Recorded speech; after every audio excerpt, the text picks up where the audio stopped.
60% డబ్బులు ఈక్విటీలో పెట్టిన ప్రతి దానికి కూడా long term capital gain tax 10%, short term capital gain tax అంటే 1 year లోపు అమ్మితే 15% ఉంటుంది. అంటే సింపుల్ చెప్పాలంటే మీరు కనుక ఈక్విటీ మ్యూచువల్ ఫండ్లో పెడితే 1 year లోపు అమ్మితే 15% ట్యాక్స్ కట్ అవుద్ది మీకు లాభం మీద. మోర్ దెన్ 1 year ఉంచుకుంటే 10% పడుతుంది.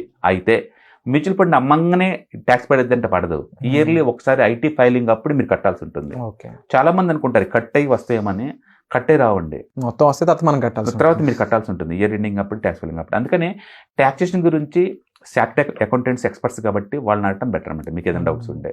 డివిడెండ్స్ మీకు వచ్చాయి ఎవ్రీ మంత్ మీరు ఐడిసిడబ్ల్యూది ఆప్షన్ తీసుకున్నారు అనుకోండి మ్యూచువల్ ఫండ్లో, అండ్ ఎవ్రీ మంత్ లేకపోతే 2 monthsకి ఒకసారి మీకు డబ్బు వస్తూ ఉంటుంది కదా.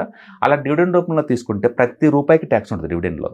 ఓకే, ఇండివిజువల్ ట్యాక్స్ బ్రాకెట్ ఎక్కడ ఉంటే అంత. మీరు బయట ఇండివిజువల్ ట్యాక్స్లో 20% ఉన్నారనుకోండి, డివిడెండ్ మీద 20% ట్యాక్స్ పడుద్ది.